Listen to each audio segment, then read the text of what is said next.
Next session he has termed Dancing with the Rhythm. Saumitra will speak on subclinical AF, evaluation and management. Over to you. Thank you. Thank you, sir. So this is something new which we are coming across nowadays with the ever-increasing use of the cardiac devices, the implantable cardiac devices and the wearable cardiac devices. We are quite clear about the clinical AF, its problems, the management, and anticoagulation treatment to prevent stroke. Are all these things in clinical AF? Can we apply it into subclinical AF? We do not know, because the subclinical AF of various variable duration that is detected by the asymptomatic episodes of atrial fibrillation, and it's detected by the wearable devices. Is it only an accidental thing? What is its clinical relevance? How do we manage it? Is the stroke rate similar to that of clinical atrial fibrillation? What is the progression to clinical atrial fibrillation? So there are a lot of questions which requires answers. Some are guided by certain data in the form of meta-analysis, as well as data we derived from the randomized control trials, and a lot of data which is expected to come in the future from the ongoing clinical trials like Aortic and other trials with apixaban. So we have to discuss this extremely important topic. We have none other than Professor Dr. Saumitra Ray, who I don't think any introduction is required. Wonderful speaker, great academician, and a person who is so known across India in the cardiology circle. Dr. Saumitra, please. Thank you, Jabir, for your sweet words. Thank you, Professor Guho, and all my colleagues and other chairperson. It's very unnerving to talk anything about rhythm when Dr. Narsinghan is already logged in. So my talk will be based on 2020 ESC guideline on the atrial fibrillation. And while preparing this talk, I rediscovered the definition of subclinical aortic atrial fibrillation. I had some different idea about it, but I have changed my idea. What is it? It is actually defined as episode of AF or atrial tachycardia with duration of 5 minutes to 24 hours detected in patients without clinical history or symptoms of AF. That is for screening. And if you see on the right, if it is device detected, then what is the definition? Then AHRE more than 6 minutes but less than 24 hours with lack of symptom in patient with an implantable device detected with continuous ECG monitoring, which is intracardiac, but without prior diagnosis by ECG or Holter. So it's a very watertight definition and sometimes very gray area of definition. Now, no symptom attributable to AF and not previously diagnosed with clinical AF, you detect it by the implantable device. Now, what to do? You do an ECG. If the ECG shows AF, it's a clinical AF. But if ECG does not show AF, then it is subclinical AF. So it's a very handful of patients who are not looked upon even 10 years ago, but over the last 10 years, you can see there is explosion of trials on these. And there are explosion of devices. Some are medically directed, some are commercially directed. And if we see the intermittent monitoring to continuous monitoring and come from non-invasive to implantable device, it's Apple Watch, it's Zio Patch, it is Mayo Clinic device, it is Medtronic device, and it is implantable cardiac monitor. So it can be just a simple watch to implantation operation, what you can do for. And they are different in their sensitivity and specificity. If you see, they are very sensitive to pick up the AF, or so to say irregular rhythm, more than 90% each of them. But the specificity varies widely from 70% in pulse taking to up to 100% in smartphone apps. What to do with this data? There is a progression of atrial high rate episode. When you detect, if you see the left panel, the 5 minute to 1 hour episode, within next 6 months, how many will go or progress?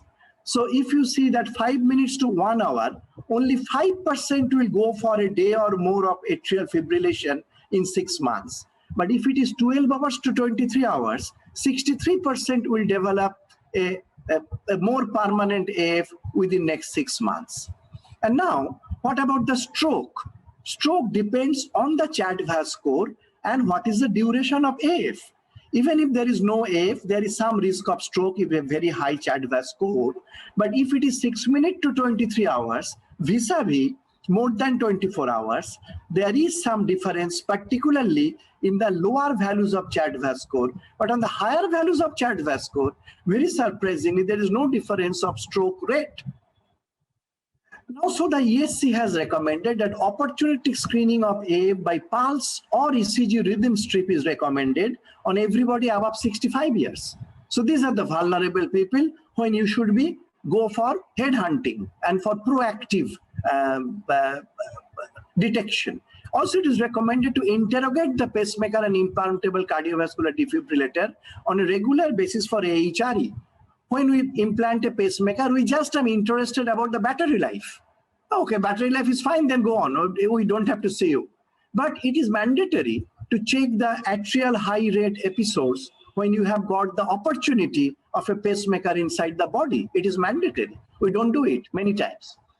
Now, when screening for AF, it is recommended that the individual undergoing screening are informed about the outcome of the screening and its relevance. It's almost legally important. He might say, hey, doctor, you have detected something in me. Now what to do with this? Why didn't you explain that there will be so much problem in my life if you detect it? Then I wouldn't have subjected myself. So that is very interesting. A structured referral platform should be organized beforehand, and definite diagnosis of AF in screening positive cases must be done with an ECG which shows at least 30 seconds of AF. So screening does not lead to anywhere excepting leading it to a specialized clinic. Nothing more, nothing less. Now we know who are susceptible to this opportunistic screening positivity. Aged and male patient with some ethnicity and genetic, a lot of comorbid condition, and obese, hypertensive, OSA, COPD, CKD, diabetes, and so on. So if these things are present, you are more proactive to hunt for the atrial fibrillation.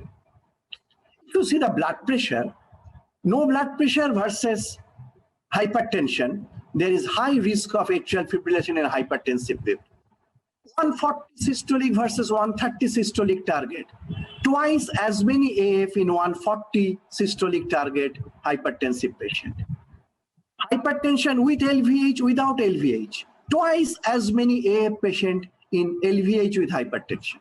So these are the clinical cues. Elderly patient, 140 and more blood pressure, LVH with blood pressure, they are supposed to have atrial fibrillation if you look carefully. So hypertension in sinus rhythm, but when you suspect AF, if there is a cryptogenic stroke, as I mentioned, certain other parameters, age, etc., then frequent opportunistic screening. If it fails, long-term non-invasive ECG monitoring. If it fails, implantable cardiac loop recorder, depends on how strongly you suspect of an underlying atrial fibrillation. Now, what to do with this atrial fibrillation? Now, if you detect atrial fibrillation clinical, you know that standard protocol, everybody, even a child knows how to treat an atrial fibrillation nowadays. But what is the subclinical thing? Incidental finding on implantable or wearable device, incidental finding during monitoring for other cause, and detection during the embolic stroke of undetermined source. What to do? High false positive rate for device detection, uncertain impact of symptom status and the burden of the disease, and uncertain role of anticoagulation. So you are more in a soup. What are the advantage or benefit of detecting this subclinical AF? You can prevent a stroke, you can prevent a symptom. You can prevent electrical atrial remodeling, you can prevent an hemodynamic derangement and cardiomyopathy by upstream treatment or proactive treatment. You can prevent AF-related morbidity and reduction of other associated conditions. But what are the risks?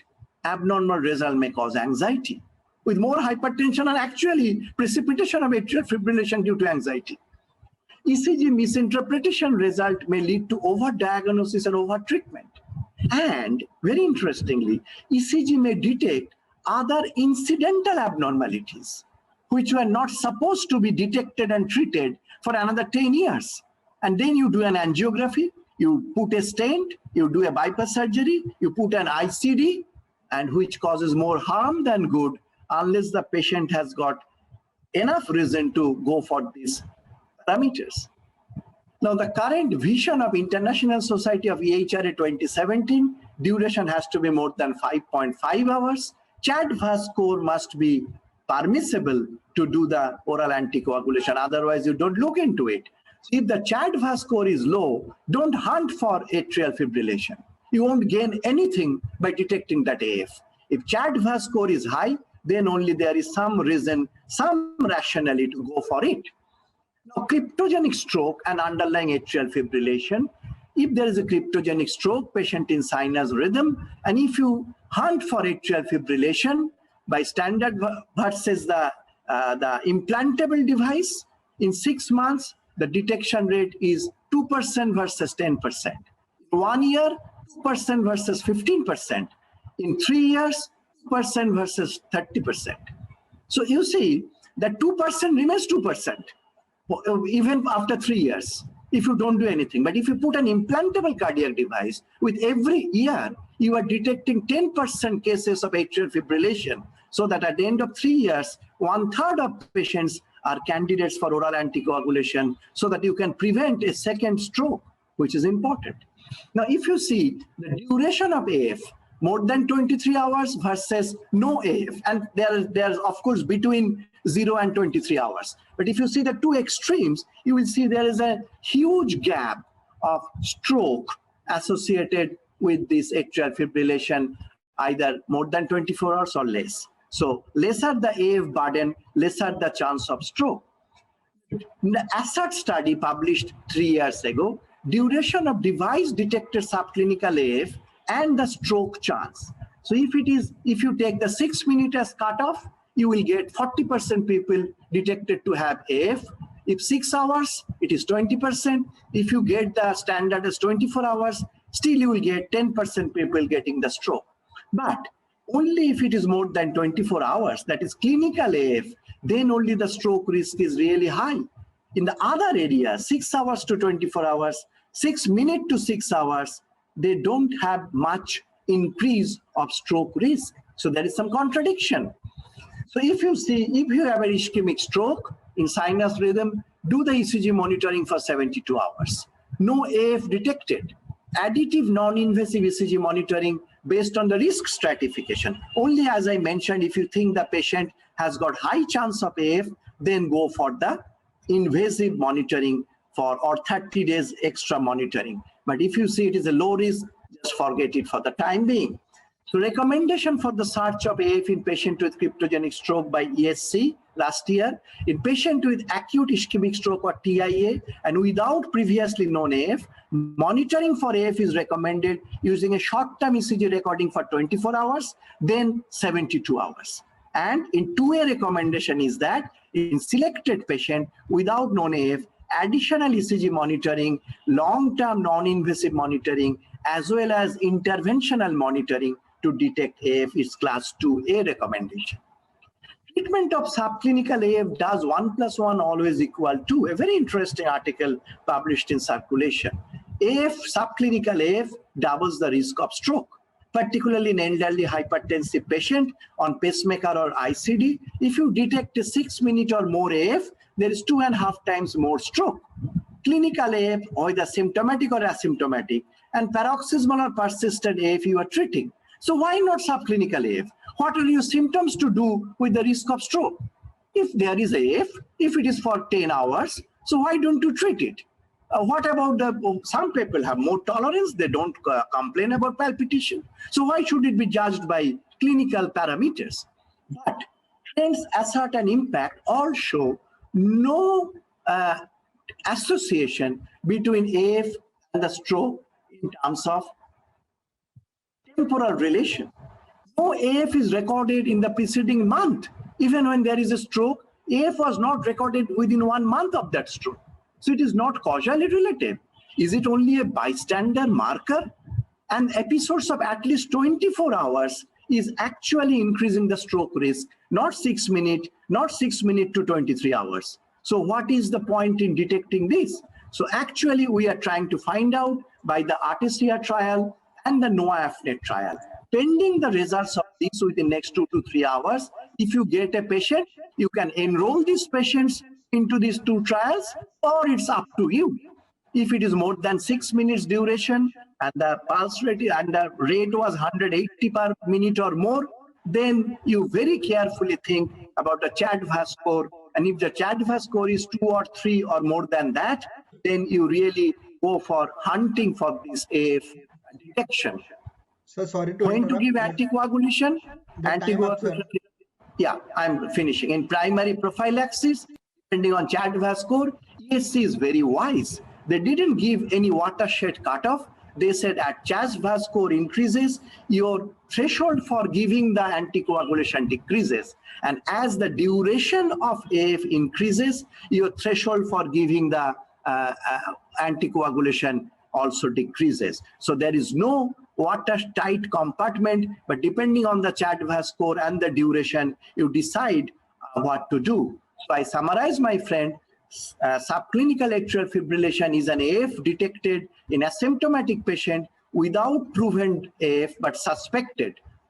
SCAF is not uncommon, especially detectable after cryptogenic stroke or people with high risk of stroke, as I described. Signs of atrial myopathy without detected AF are not currently sufficient to initiate any oral anticoagulation. The diagnosis of AF on post-stroke monitoring requires documentation of an ECG of sufficient quality to allow confirmation by a trained person. And the concept of ESAS has not been proven to identify patient with stroke who can benefit from OSE. Fulfilling the criteria is neither an indication for NOAC treatment nor the withholding of prolonged ECG monitoring. Patient with ischemic stroke or TIA should have at least 72 hours of Holter monitoring. Cardiac imaging marker, etc., should reduce the threshold of invasive monitoring for AF. The AF detection rate after cryptogenic stroke is a function of length of monitoring, how long do you monitor, and what the definition you give, 6 minutes or 1 hour or 23 hours. At present, it is controversial how to manage an incidentally detected SCAF in terms of arrhythmia prevention and stroke prevention. So, sir, from this so beautiful area when we could detect the atrial fibrillation, I still love this approach. But unfortunately, we have this approach, a very smart approach, so to say, but quo vadis domini. Where are we going for detecting AF? Are we directed or are we misdirected? Thank you. Thank you, Dr. Saumitra. It was a fantastic talk on this new topic. I must say, this is a topic of high relevance because of the increasing use of devices, and we may be detecting a lot of episodes of atrial fibrillation, not clinically detectable, not previously detectable before the implantation of these devices. Now, what to do with these patients? There are 2 questions. One, are we supposed to do something to prevent the episodes of atrial fibrillation, to reduce the burden of atrial fibrillation, so that we should prevent the atrial cardiomyopathy or a chance of development of heart failure? Second, what is the need for stroke prevention in atrial fibrillation? You have clearly told that there are 2 most important situations where you need it. One, when the CHA2DS2-VASc score is high, otherwise there is no point there. It may be only an innocent bystander. There is no point in hunting or chasing these events. Second is patients who had a cryptogenic stroke, and now they are found to have a asymptomatic or subclinical atrial fibrillation. This is important, where you have to, any duration of atrial fibrillation may be important in terms of stroke prevention in atrial fibrillation. So what is your take-home message? I think due to the short the time constraints, what is your take-home message of when we detect a subclinical atrial fibrillation, what should we do? So, Jabir, you have posed a very important problem which I did not touch upon. Is not the what we call the upstream therapy. And there is evidence 2 ways. One is if we reduce the risk burden, like the range of blood pressure, like the obesity, like the COPD and the hypoxia damage, this is very important. And number 2, there is some proactive treatment, particularly like ARB, angiotensin receptor blocker, has proved to prevent the first episode of atrial fibrillation in a clinical atrial fibrillation. There is some evidence. I'm not saying full evidence. Surprisingly, beta blocker fails here. Rather, ARB is better over here. So there is something we can do even not going into oral anticoagulation while we detect this subclinical atrial fibrillation by reducing the risk and if in addition of an ARB if possible, if the conditions allow. That's my submission is. I think it was a wonderful presentation, and Dr. Ray has almost clarified most of the points. One small point from my side, how much weightage and kind of importance you are going to give to PPG-based devices, wearable devices, whether you'd be going for anticoagulation or some therapy. Those patients who like Apple Watch or maybe some Fitbits, which tells you that with algorithms that there is atrial fibrillation, very varying R interval. They have come up with the algorithms that this patient is having more than 24 hours atrial fibrillation. Would you like to go ahead with therapy, or would you like to reconfirm with ECG-based devices or implantable or external patches and ECG-based, kind of confirmation of atrial fibrillation? We have to wait for those results of two big trials. That is number one. And for the time being, I would say it's better to wait and prove it clinically by ECGs, or you admit the patient for a few days and see whether there is anything detected, something like that. Not on Apple-based, you can hook on the patient for a lifelong oral anticoagulation with all its hazards. I am against it. Maybe Dr. Narasimhan will say something on this, please, sir. No, nothing. I tend to use this. If a patient truly has an true indication is when the stroke is of undiagnosed origin, you want to prevent a second stroke. And by imaging and the TOAST criteria, it suggests the intracranial vessels, everything is normal. We do a D-dimer soon after an episode. If D-dimer is elevated, I presume that the patient has had an past history of AFib. And I don't do monitoring. I recommend anticoagulation to these patients if the CHAT score is more than 2. I don't think we achieve anything more than that. That's interesting. Always something new to learn from Dr. Narasimhan. Great. Thank you, sir. Dr. Saumitra, can we put it as all subclinical AFs may not require a particular treatment, but there are some subgroup of patients in the subclinical atrial fibrillation who require treatment to prevent further episodes of atrial fibrillation, to reduce the atrial fibrillation burden as well as stroke prevention. Conclusion. That's the conclusion we can draw at the moment. Yes, Dr. Just one question, quick question. Like you did mention about the duration for diagnosis of AHRE or subclinical AF. You did mention about the duration of the episode, but what about the rate? Do you think the rate is also important? Yes, it is mentioned 180 or more. I have given in one of the slides. More than 6 minutes episode, and the rate, the ventricular rate will be more than 180 per minute, or at least 180. I think we should come to an end of this session, a wonderful session.